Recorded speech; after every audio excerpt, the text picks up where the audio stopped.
Was I even necessary? Yes, on time.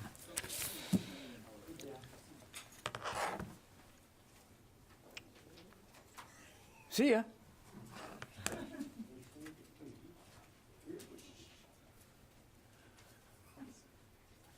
Gordon, you okay? Yeah. All right. You want to grab a seat and participate, or you just...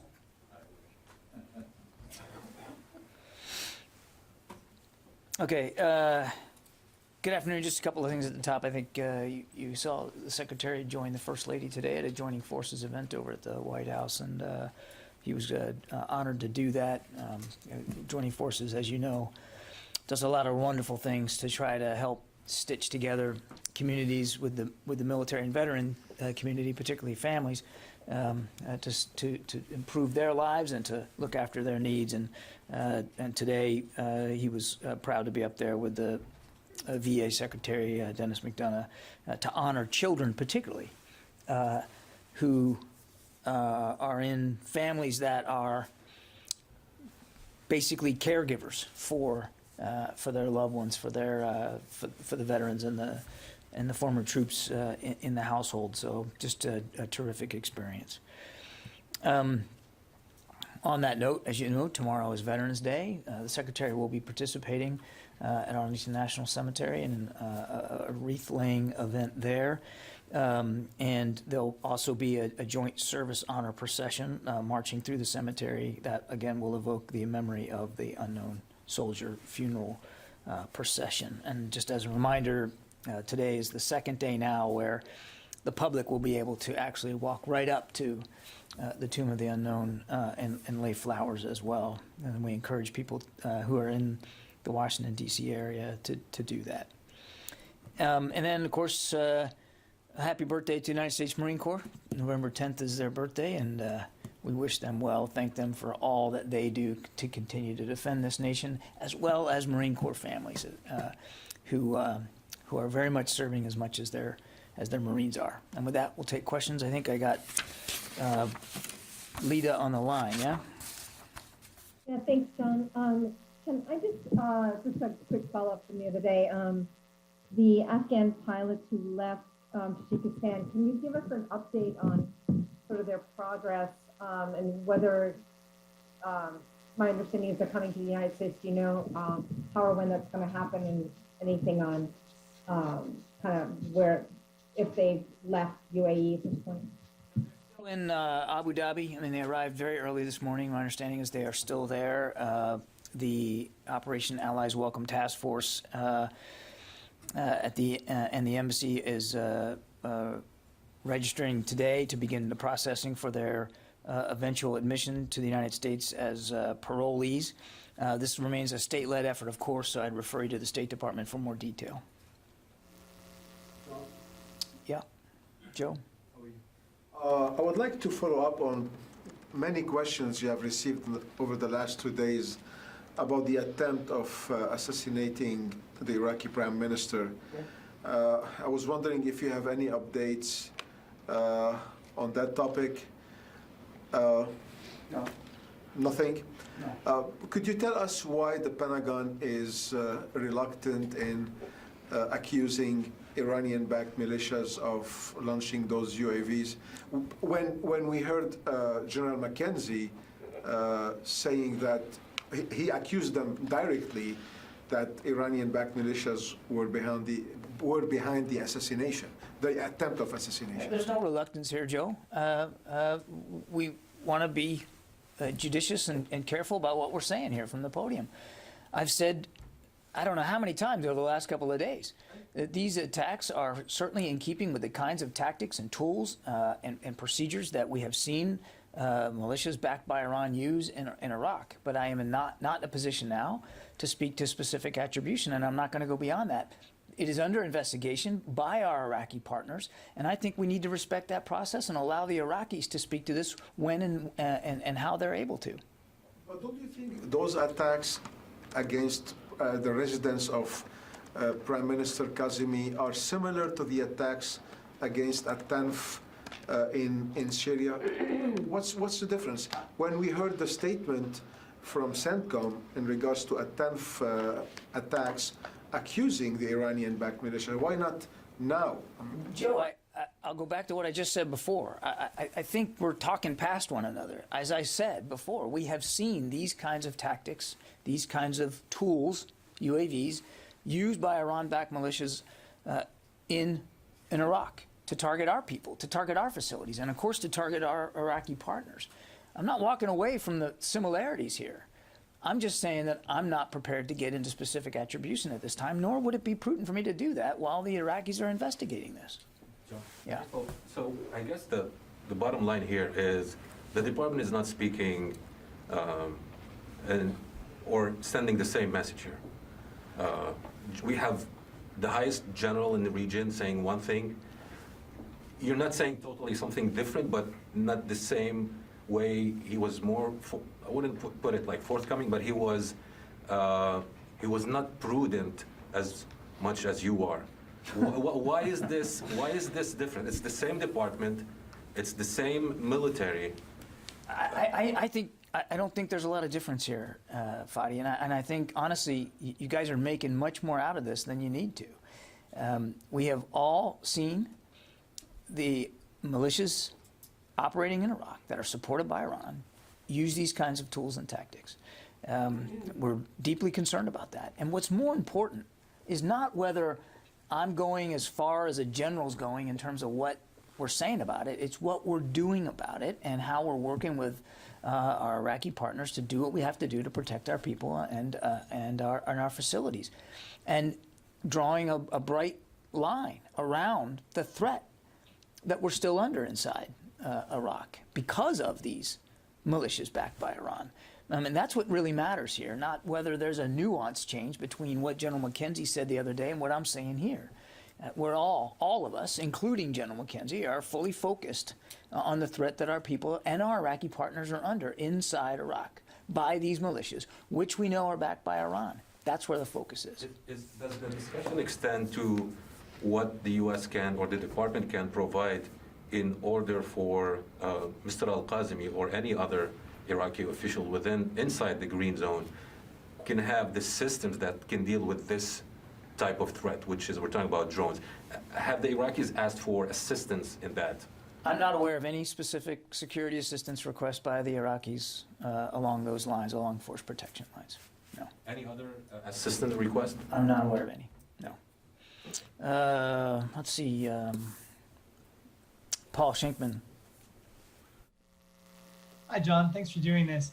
I'd be interested to ask you about some tensions along the border with Russia. So in addition to the concerns about the migrant flows from Belarus into Poland, we've seen Russian fly nuclear-capable bombers in Belarusian airspace.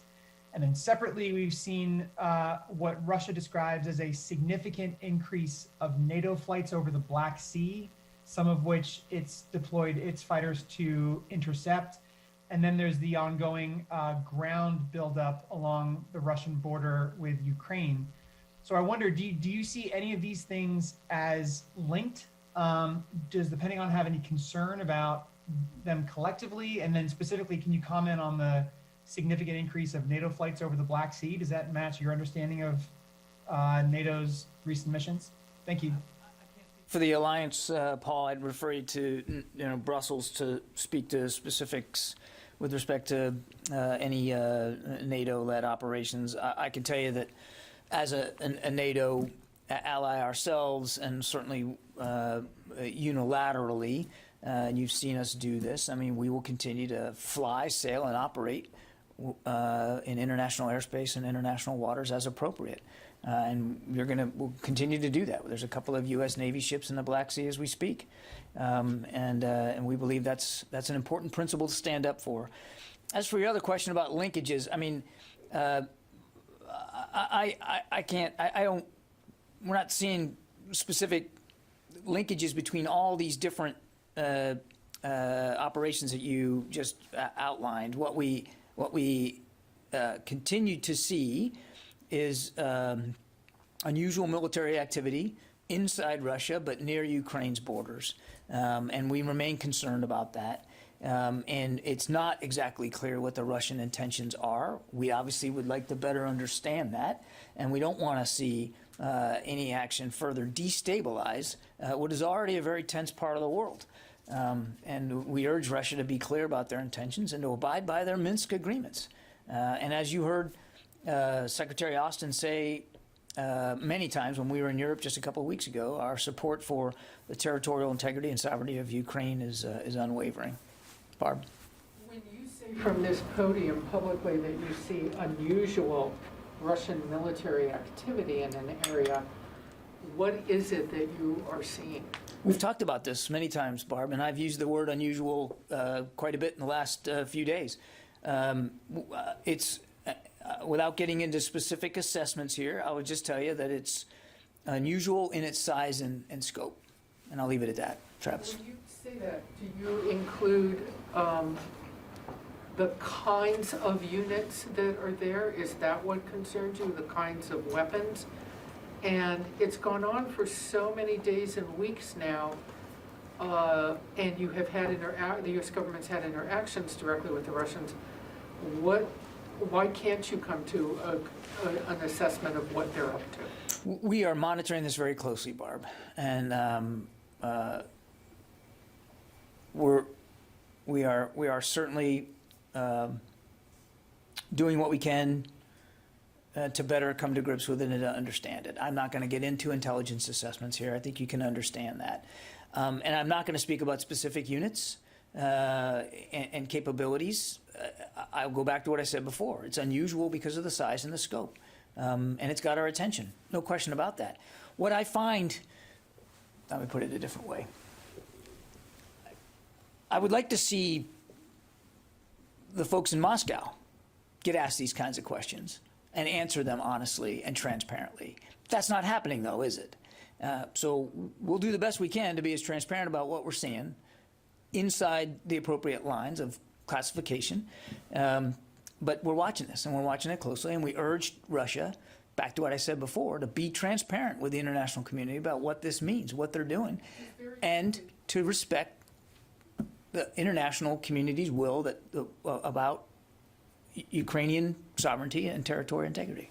Just very quickly, even I understand you do not want to get into intelligence assessments, but can you say that the U.S. government, the Pentagon, at least has theories about what they are up to? Because it seems like you just indicated perhaps this is aimed at a Russian challenge to, as you just said, Ukraine's sovereignty. No, I wasn't signaling that kind of an aim. We're watching this closely. We're watching this very closely, Barb, and we certainly want to better understand it. That understanding would be exponentially assisted by more transparency coming out of Moscow. I'll leave it at that. Travis. Thanks, John. Yesterday, VA Secretary McDonough talked about their COVID-19 vaccine mandate, and he said that religious waivers for their staff would be self-executing, meaning that they would be automatically approved, except in some circumstances like in oncology departments or where very frail veterans are involved. Can you talk any more about, is that going to be the case with DoD civilians? Will they also be self-executing, or is there a process for those religious exemption requests at this point? We provided guidance to DoD civilians about the exemption process. They can apply for exemptions. They don't all have to be religious in nature. So that they have been informed about that process. What we owe the workforce is a more clear sense of how those exemptions will be adjudicated, and we're working on that right now. Without getting ahead of that process, I don't believe the intention is to conduct those, to adjudicate those exemptions in the same way that the VA director, VA administrator indicated that he would. But we don't know at this point whether they would be anything close to self-executing or whether there would be a review process. I believe there will be some sort of review process, an adjudication process, yes. And again, we owe some greater clarity to the workforce on that. We have given them guidance on that they can file an exemption request, and it doesn't just have to be religious-based. So they know they can do that, and there's a process for that. What we owe the workforce is greater clarity on how those exemption requests are going to be adjudicated. There will be a process for that. I think that answers your question. Yeah. Lucas? John, the climate talks in Scotland, House Speaker Nancy Pelosi appeared to agree with the comment that the U.S. military is a, quote, larger polluter than 140 countries combined. Do you agree with that statement? I haven't seen the comments by the speaker. We have been nothing but honest about the fact that we are the largest emitter here in the federal government. We know that, and that's why we're taking the climate. One of the reasons why we're taking the climate crisis so very seriously, because we are a contributor to those emissions, and we know that. In fact, the deputy secretary was just on a trip domestically this week to Detroit and then to New England, where she had a chance to look at some of this new green vehicular technology that we're hoping to bring online that will reduce dramatically, just on a daily basis, our emissions. So we're taking it very seriously. The other thing, Lucas, and you didn't ask this, but it's important to remind. I mean, we believe that climate change is in fact a national security threat, because not only the damage that can be done to our own facilities, but the instability and insecurity that it will cause in other places around the world, which will no doubt require U.S. military assistance going forward. The Deputy Defense Secretary, when talking about those electric vehicles, talked about their importance. How long before the U.S. military has battery-operated fighter jets or warships? Oh, geez, Lucas, I don't have an answer for you on that one. And which is a bigger threat, the climate or China? I think we get paid to examine all the threats to our national security, and I don't know that it does anybody good to put some sort of relative analysis assessment on that. You've heard the Secretary talk about the climate as a real and existential national security threat, and it is, not just to the United States, but to countries all over the world. And we consider China as the #1 pacing challenge for the department. Both are equally important. Both are challenges that the Secretary wants the senior leadership at the Pentagon to be focused on, as well as many others too. Does China take the climate issue as much as the Pentagon? I think it was disappointing that we didn't see China show up at the COP. Missed opportunity, because they are a huge emitter as well, and a contributor to the kind of climate change that we're seeing. So the short answer to your question is they didn't show the sort of leadership on climate that they could have and should have. So if you were to rank the two, climate or China, which would it be? Lucas, I think I answered your question. Yeah. So, the SDF leader, Muslim, talked to Al Monitor, General Muslim, and said that the U.S. has officially given them assurances against the Turkish operation in Syria. Have you given the SDF any assurance against Turkish operation? I don't know anything about this conversation that you're reading out to me. So I don't have any Defense Department communications to speak to with respect to this, which is the first I'm hearing about it. I know you get tired of me saying this, but it's important to say it. Our partnership with the SDF in Syria is based on one thing and one thing only, and that's going after ISIS, and that partnership continues because that threat continues. Megan? I have another question, sorry.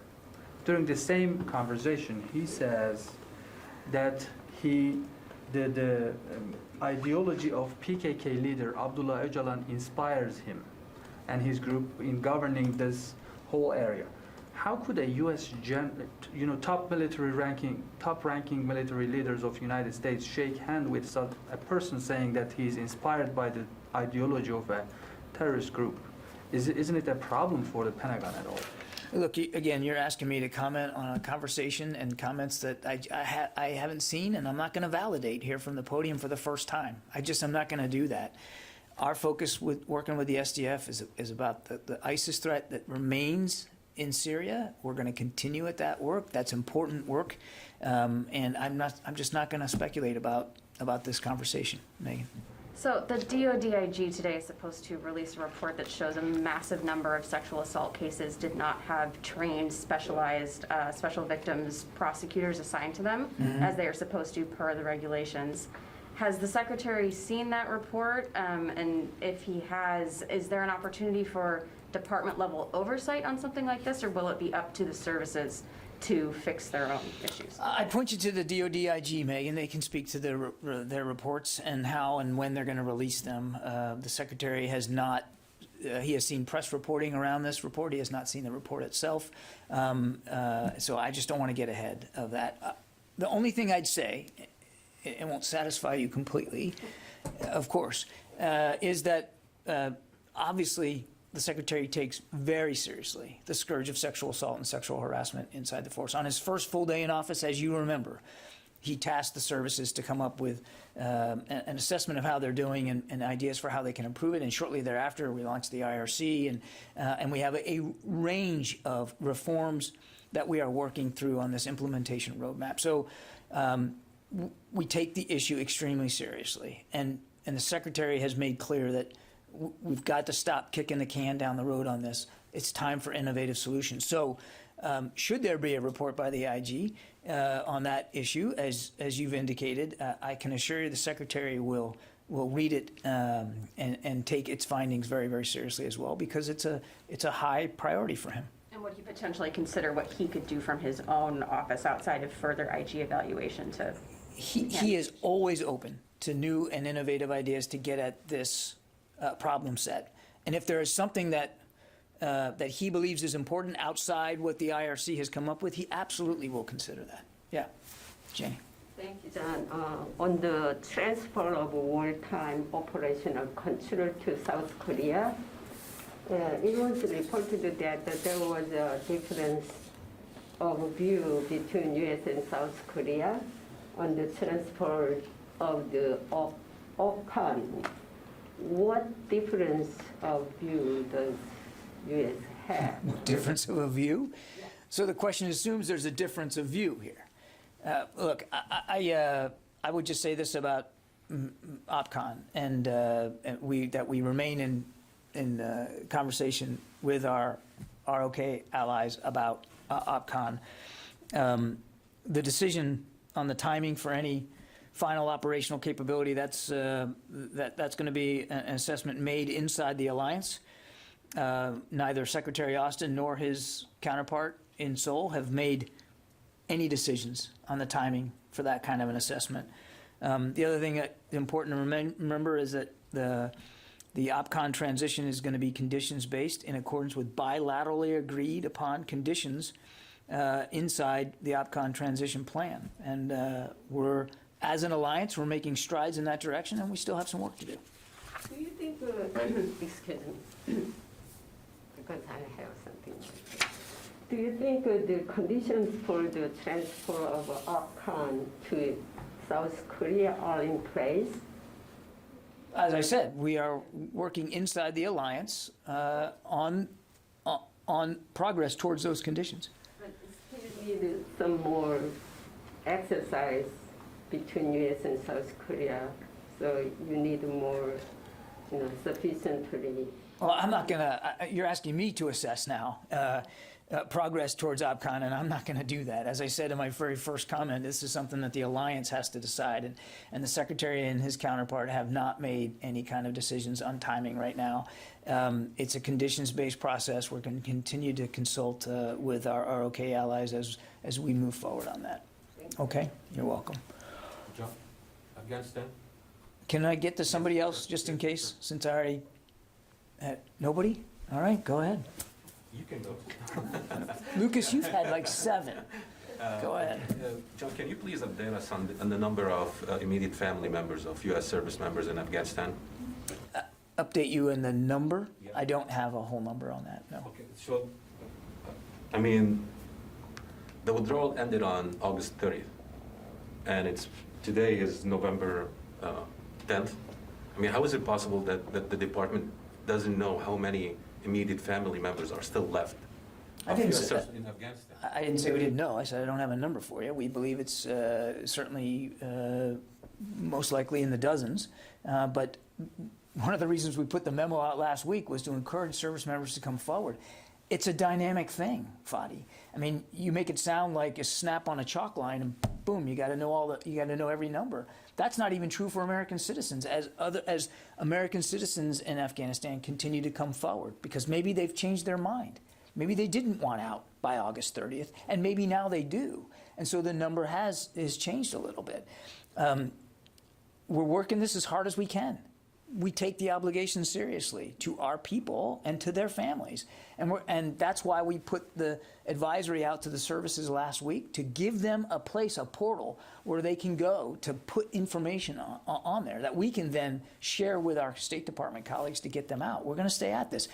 I've said it before, but I think it bears repeating. The military mission in Afghanistan is over, but the mission itself to continue to get our people out of Afghanistan and back home or to their new homes in the United States is not over, and we're going to continue to work inside the interagency to do that. I understand and appreciate all of that, but the question remains. These are immediate family members of U.S. service members in Afghanistan. While many Afghans who have no relatives in the U.S. were evacuated a long time ago, the department, up until last week, did not issue a memo or consider this issue. I mean, don't you think it's That doesn't mean late in the process? So- Don't you think this should have been a priority to begin with? it Because was a we're talking about. Fadi, let me answer your question, please. No, I'm just trying to explain. I know where I'm that, coming I from. get it, but we did take it as a serious priority back then. We were working it. Just because there wasn't a memo on the streets doesn't mean that we weren't focused on it or that we weren't talking to people about it. But more and more people were coming forward and wanted help for how to organize this effort. And now that the State Department has set up an interagency process over there, we now want to more discreetly, more carefully funnel these requests and that information to the care coordinator as appropriate. So it's an ongoing process. It's somewhat iterative. We're getting better at it over time. And the fact that that we didn't issue a memo earlier doesn't mean that we weren't thinking about it, weren't focused on it, weren't hearing from troops that were concerned about family members. I mean, I have to take issue, I think, with the tone of your question, which seems to be that we just didn't care until last week, and that's just not true. Yeah, but the fact remains that we are talking about that issue still now. And you know what, Fadi? We're probably going to be talking about that issue for some time to come. And that has to be okay. It doesn't mean that we're not taking it seriously. In fact, quite the contrary. Is there any concern about their safety in Afghanistan? Of course there is. Of course there is. Yeah, Lucas. So what I'm curious about is, it seems that when there's a memo like that comes out that you guys do want out, that you give it to the media. But the only reason that one came out is because somebody reported on it. So it just begs the question, when the COVID mandatory vaccines came out, that memo, you guys gave it to us, you provided it to us. So if this is something that there really was an interest in telling members of the military, hey, this is this consolidated list or database or whatever you want to call it of people, then why wasn't it publicized by OSD policy? I mean, how would people even know, and service members, without it being reported by the media, that this is even an option for them? It went to the military departments who own the troops and their families, or not own them, but you know what I mean, are responsible for our troops and families, and we felt that was the best communication vehicle. I'm sorry if you don't appreciate the way we did it, and if you think if we think we could have done it better, but I'm not criticizing it. I'm asking a very specific question, which is, when there's something that you guys want out in the past and there's a memo like that written, we often get the memo. It's, hey, we're changing the policy on this, or we're providing this, and you guys provide it to us, and then we put it out there as a service to the public, right? Like, we're providing information to the public, but that wasn't the case in this. So that's just my question is, was this an effort that we really did want publicized? And if so, then why wasn't it? I would just say we handled the memo in the way we thought was appropriate, and got it to the leadership of the military departments who are responsible for their individual troops. We believe we handled that appropriately. Lucas? Chinese forces are conducting large-scale exercises near Taiwan as this U.S. congressional delegation visits the island. What's your reaction to that? Sorry? Chinese forces are conducting large-scale exercises near Taiwan as a U.S. congressional delegation visits the island. Do you have any reaction? I talked about the delegation yesterday. These are not uncommon. This is the second one this year alone. I'll let the Chinese speak for their exercises and their training. What we're focused on is continuing to support the One China policy in accordance with the Taiwan Relations Act. And as you heard the Secretary say in Brussels, nobody wants to see cross-strait tensions come to blows or come to a conflict, and there's no reason that it should. And so nothing's changed about our Are policies. you seeing anything unusual about these exercises and their size or what they're doing, the Chinese? I'm not going to, I'll let the Chinese speak to their exercises. I mean, we monitor things as best we can. They can speak to their exercises. Okay, thanks.